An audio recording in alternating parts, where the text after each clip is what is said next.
This would be now our final answer. Before proceeding to our fourth example under subtraction of functions, let's have first our review. Kasi baka yung iba nalilito na po dyan. So let's have now the rules of integer. Simplihan ko lang yung explanation ha. Under multiplication of integer class, inila ang tandaan nito. Negative multiplied by negative would give you positive. Positive multiplied by positive would give you positive. Pag unlike sign naman sila, pag minultiply mo yung unlike sign, palaging negative yung result, kahit pa yung magbaliktad. Negative times positive is negative, positive times negative is negative. And we apply the same rule in division. Yan ko lang yung explanation under addition and subtraction of integer. Pagsamahin ko na po yung konsepto. Ganito lang po yung technique class. So, upon adding or subtracting integer, wag pong malito ito po yung ito lang po yung tandaan nyo. Kapag magkaiba po yung sign, I'm going to give you example. Kapag magkaiba po yung sign ng dalawang value, palagi po silang isusubtract. Again, kapag magkaiba yung sign ng dalawang value, palagi po silang isusubtract, and we copy the sign of the higher value for our result. That would be negative 6 plus 4. Ang sign of negative 6 is negative. Therefore, ang result pa is negative. Pati minus mo yung 2, that would give you 2. Therefore, our answer is no other than negative 2. Let's have another example. 8 minus 3. Automatic ito, di ba positive siya? Pero hindi na siya nilalagay. So as you observe, magkaiba na naman yung sign nila class. Since si 8, mas halanggaw siya. Di ba? Since si 8, mas mataas po siya. Automatically, our answer here is positive. So you subtract 8 and 3. 8 minus 3 will give you 5. Therefore, our answer is positive 5. Let's have the second concept. Kapag class, makinig po kapag yung dalawang value po has the same, or yung dalawang value have the same sign, we copy the sign and we add the values. Again, kapag yung dalawang values po have the same sign, we copy the sign and we're going to add them. That would be 7 and 6 have the same sign. Therefore, we copy the sign and we add the values. That would give us negative 13. Next, 7 and 6. They are both positive. So we copy the sign and we add the values. This would give us positive 13. So yun lang po yung palagi nyo tandaan. Ito pong konsepto na to, maa-apply mo sa lahat ng rules na meron po sa algebra. In terms of integer or polynomial.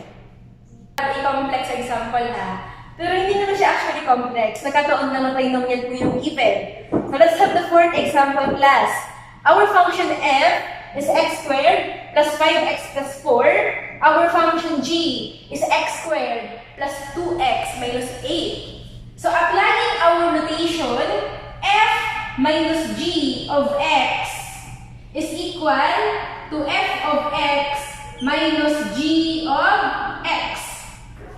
Copying our value for each function, we have x squared plus 5x plus 4, open and close parenthesis, minus, open parenthesis, x squared plus 2x minus 8. Now, considering our rule, we're going to distribute the negative sign on our subtrahend.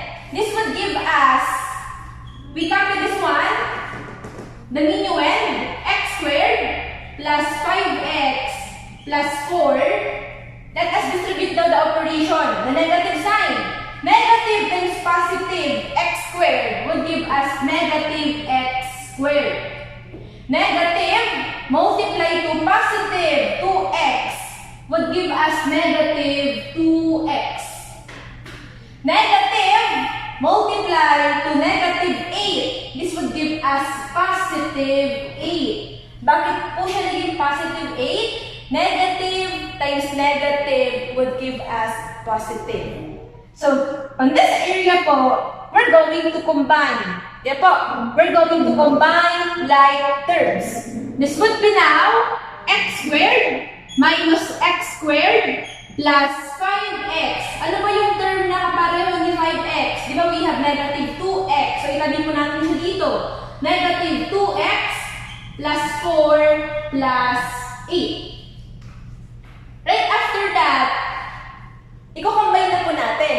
Any part na ni, 0 na siya class. X squared minus x squared is 0. Kasi if we're gonna consider the numerical coefficient of each term, inibaga 1 minus 1, syempre 0 siya. So, 0 na ni. We have 5x minus 2x would give us 3x. 4 plus 8 would give us 12. So, our difference or our final answer is 3x plus 12. Okay, so let's have now the last example under subtraction of functions. So, for the function f, we have negative 8x squared minus 10. For the function g, we have 3x squared plus 4x minus 14. So, applying our notation, we're gonna have f minus g of x is equal to f of x minus g of x. We're gonna have open parenthesis negative 8x squared minus 10 minus 3x squared plus 4x minus 14.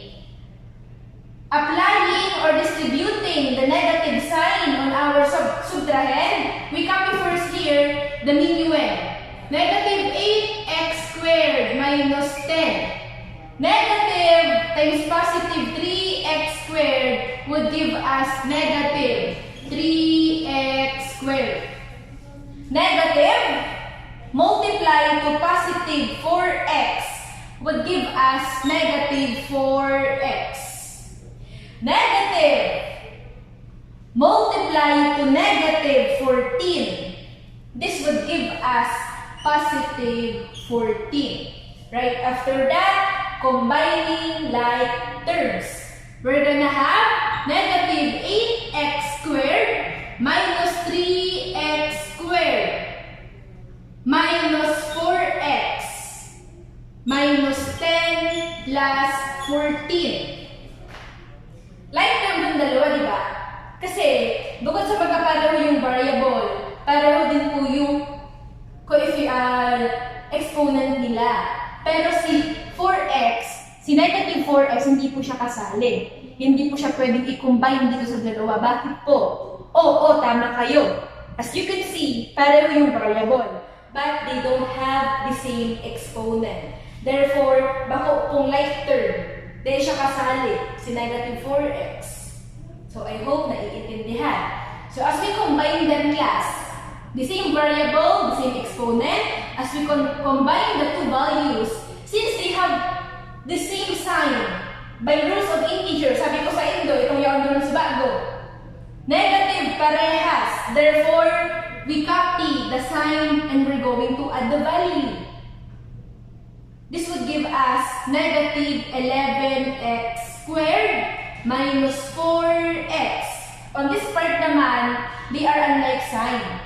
Since si 14 masalang ko siya kay 10, ang sign ni 14 is positive. Therefore, pag isubtract pa yan duwa, ang simbagta is positive 4. Therefore, our final answer is negative 11x squared minus 4x plus 4.